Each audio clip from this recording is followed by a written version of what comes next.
ये कहानी पीटर की है जो एक झोपड़ी में अपनी माँ तारा के साथ रहता था। पीटर की झोपड़ी चर्च वाली गली में थी। तारा चर्च की सफाई किया करती थी।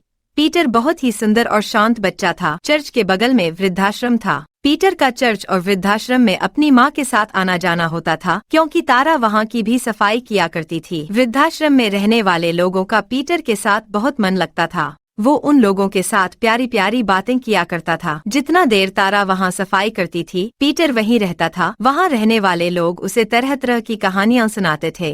पीटर बहुत उत्साह के साथ कहानी सुना करता था। उसकी दोस्ती रॉकी से थी। रॉकी अपने पिता थॉमस और माँ रोजी के साथ अपने आलीशान घर में रहता था। जहाँ थॉमस का अपना बिजनेस था, वही रोजी एक स्कूल टीचर के साथ एक समाजसेवी संस्था से जुड़ी थी। किसी बात की कोई कमी नहीं थी उन्हें, बस कमी थी रॉकी को एक साथी की, क्योंकि रॉकी का कोई भाई बहन नहीं था और उसके माता पिता अपने अपने काम में व्यस्त रहते थे। इसलिए रॉकी को एक दोस्त की बहुत जरूरत थी। वह अपनी माँ के साथ हर रविवार चर्च जाता था और हर शाम ओल्ड एज होम जाया करता था। पीटर और रॉकी की दोस्ती यहाँ हो जाती है। दोनों हम उम्र थे, इसलिए जब तक इनकी माँ अपने अपने काम में लगी रहती थी, दोनों बच्चे खूब मस्ती करते थे। और फिर एक दिन, माँ, आप क्या कर रही हो? वो बेटा, सर्दी आने वाली है, इसलिए मैं पुराने स्वेटर कंबल निकाल रही हूँ। मैं ये सब वृद्धाश्रम में दूंगी। वाह माँ, सर्दी आने वाली है, तब तो क्रिसमस भी आने वाली है ना? हाँ बेटा, 25 दिसंबर को क्रिसमस है। तुम्हारी क्या प्लानिंग है इस बार क्रिसमस मनाने के लिए? माँ, मैं सोच रहा हूँ कि इस बार मैं सेंटा के लिए बहुत ही सुंदर सा थैंक यू कार्ड बनाऊंगा।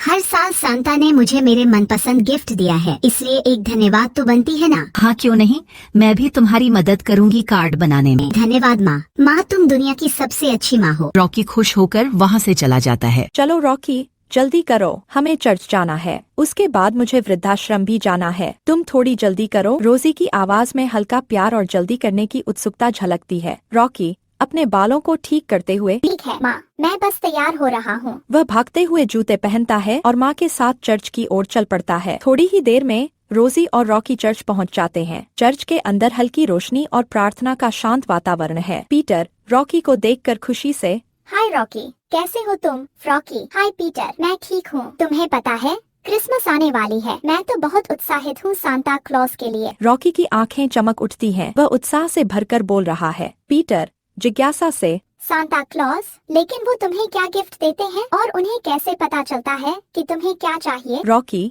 मुस्कुराते हुए थोड़ा गर्व से, मैं सांता को लेटर लिखता हूँ। माँ उसे पोस्ट कर देती है और हर साल सांता मुझे वही गिफ्ट देते हैं जो मैं मांगता हूँ। उसकी आवाज में मासूमियत और विश्वास झलकता है। पीटर आश्चर्य और खुशी से, वाह, यह तो कमाल की बात है। मुझे तो यह पता ही नहीं था। Thank you Rocky. दोनों बच्चे खिलखिलाकर हंसते हैं और खेलना शुरू कर देते हैं। चर्च की प्रार्थना खत्म होते ही रोजी, रॉकी और पीटर वृद्धाश्रम की ओर निकलते हैं। रोजी हल्की मुस्कान के साथ, चलो बच्चों, आज हम वहाँ कुछ बुजुर्गों से मिलेंगे, उन्हें हमारी जरूरत है। वृद्धाश्रम के पास पहुँचते हुए वातावरण में शांति और सेवा की भावना महसूस होती है। पीटर और रॉकी अब गंभीर और उत्साहित हैं।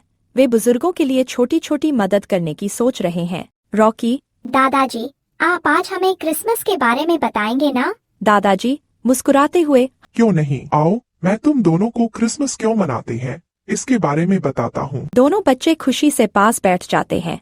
उनकी आंखों में उत्सुकता साफ छलकती है। दादाजी गर्मजोशी से, बहुत समय पहले एक छोटा सा बच्चा, यीशु मसीह, एक साधारण अस्तबल में पैदा हुआ था। वही बच्चा बाद में दुनिया को प्रेम और दया का संदेश देने वाला बना। क्रिसमस हमें सिखाता है कि हम दूसरों के साथ दया और खुशी बांटें। रॉकी, दादाजी, यह तो बहुत सुंदर कहानी है। माँ धीरे से, रॉकी अब हमें घर चलना चाहिए। अगले रविवार फिर से दादाजी से कहानी सुन लेंगे। रॉकी, माँ थोड़ी देर रुक जाइए, दादाजी अभी क्रिसमस के बारे में बता रहे हैं। मैं कहानी पूरी सुनकर आता हूँ। माँ ठीक है बेटा, जल्दी करो, हमें शॉपिंग भी करनी है। रॉकी कहानी सुनकर खुश होता है। रॉकी उत्साह से, थैंक यू दादाजी, अब मैं अगले रविवार फिर मिलूंगा। Bye Peter. Peter bye Rocky. दिसंबर का चौथा हफ्ता। रॉकी, माँ, मैंने जो लेटर सेंटा क्लॉज को लिखा था वो तो पोस्ट कर दिया ना? माँ हाँ बेटा, उसी दिन पोस्ट कर दिया था। अब नाश्ता करो और जल्दी तैयार हो जाओ। रॉकी ने लेटर में अपने फेवरेट खिलौने मंगवाए थे और अपने सपनों में सेंटा क्लॉज को हर रात देखा था। रॉकी,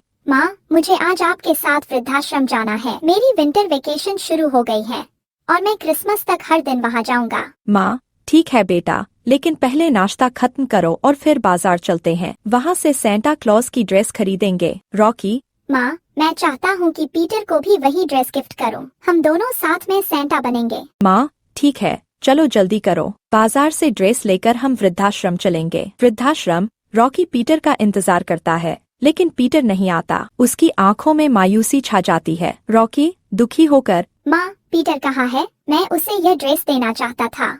माँ कोई बात नहीं बेटा, हो सकता है वह किसी कारण नहीं आ पाया। हम कल उसके घर चलेंगे। Christmas ewe. रॉकी उत्सुकता से, माँ, अब तो कल क्रिसमस है। आप प्लीज मुझे पीटर के घर ले चलो। मैं उसे ड्रेस गिफ्ट देना चाहता हूँ। माँ प्यार से, चलो बेटा, कल सुबह सबसे पहले पीटर के घर चलते हैं। अगली सुबह रॉकी और माँ पीटर के घर जाते हैं। जब दोनों पीटर के घर पहुँचे तो रोजी का दिल बैठ सा गया। सामने टूटी फूटी झोपड़ी थी जो जगह से हवा आने दे रही थी। ठंड का एहसास बाहर खड़े खड़े ही हो रहा था। दोनों अंदर गए। तारा एक पतले फटे हुए कंबल में लिपटी हुई बिस्तर पर लेटी थी। उसका चेहरा बुखार से तप रहा था। पास ही पीटर बैठा था, अपनी माँ का सिर सहलाता हुआ। पीटर, कहाँ हो तुम? रॉकी की आवाज सुनकर पीटर चौंक कर खड़ा हो गया। अरे पीटर, तुम इतने दिनों से वृद्धाश्रम क्यों नहीं आ रहे? रॉकी ने नाराजगी में पूछा। पीटर झिझकते हुए बोला, रॉकी, तुमने कहा था न कि सेंटा क्लॉज को लेटर लिखने से वो गिफ्ट जरूर देते हैं। तुम प्लीज ये लेटर अपनी माँ से कहकर पोस्ट करवा दोगे? रॉकी मुस्कुराते हुए बोला, हाँ, क्यों नहीं यार, मैं अभी माँ को दे देता हूँ। वो इसे जरूर ड्रॉप कर देंगी। और ये लो मेरा गिफ्ट, तुम यही पहनकर कल चर्च आना। पीटर की आंखों में चमक आ गई। उसने खुशी खुशी कहा, धन्यवाद रॉकी, अगर मैं कल चर्च आया तो यही पहन कर आऊंगा। रॉकी ने पीटर को कपड़े थमाए और पीटर ने लेटर रॉकी को। इस बीच रोजी तारा के पास जाकर उससे बात करने लगी। उसने देखा कि तारा बुखार से कांप रही थी। झोपड़ी के भीतर ठंडी हवा की मार और तारा की हालत देखकर रोजी का दिल पसीज गया। आप कुछ दिनों के लिए हमारे घर चलें, कल क्रिसमस है। आप लोग हमारे साथ क्रिसमस मनाएं, रोजी ने आग्रह किया। तारा पहले तो मना करती रही, लेकिन रोजी की जिद के आगे उसकी एक न चली। इस तरह रोजी तारा और पीटर को अपने घर ले आई। रात को जब रोजी और थॉमस शॉपिंग के लिए निकले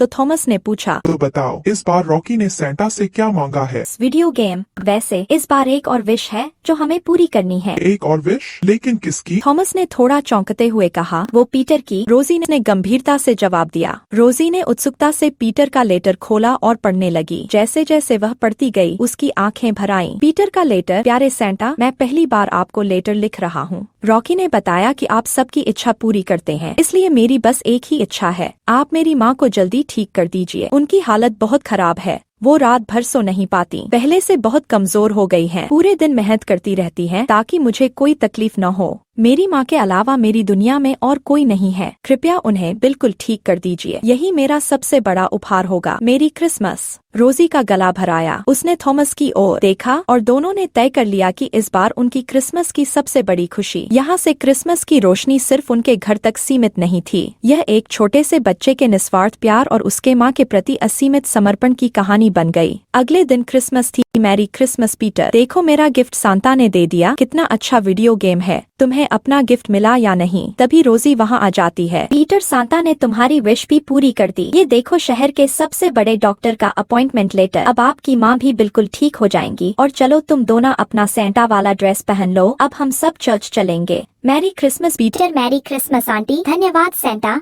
अब बहुत अच्छे हैं। अब मेरी माँ भी बिल्कुल ठीक हो जाएंगी। अब मेरी माँ को कुछ नहीं होगा। पीटर बहुत खुश हो जाता है और तैयार होने के लिए चला जाता है। तारा वहाँ खड़ी खड़ी सब सुन लेती हूँ। पीटर को खुश देख उसकी भी आंखों में आंसू आ जाते हैं। मैडम जी, आपका बहुत शुक्रिया। आज आपके कारण मेरा बेटा खुश हो गया। तुम घबराओ मत, तुम जल्दी ठीक हो जाओगी। चलो हम सब खुशी खुशी क्रिसमस मनाते हैं। फिर सब मिलकर खुशी खुशी क्रिसमस मनाते हैं। इस कहानी से हमें ये सीखने को मिलता है कि हमारी असली खुशी दूसरे को खुश करने में ही होती है। अगर भगवान ने हमें संसाधन दिया है तो उसे दूसरों के लिए भी खर्च करने का दिल रखना चाहिए। अगर आप हमारी बात से सहमत हैं तो हमें कमेंट करके जरूर बताएं। आपको ये वीडियो पसंद आया तो आप इसे लाइक, कमेंट और शेयर करना बिल्कुल ना भूलें। अगर आपने अभी तक कार्टून स्टोरीज को सब्सक्राइब नहीं किया है तो प्लीज सब्सक्राइब करें। साथ ही आप हमारे फेसबुक पेज को भी फॉलो करें। चलिए फिर मिलते हैं एक नई कहानी के साथ। मेरी Christmas and wish you a very happy new year.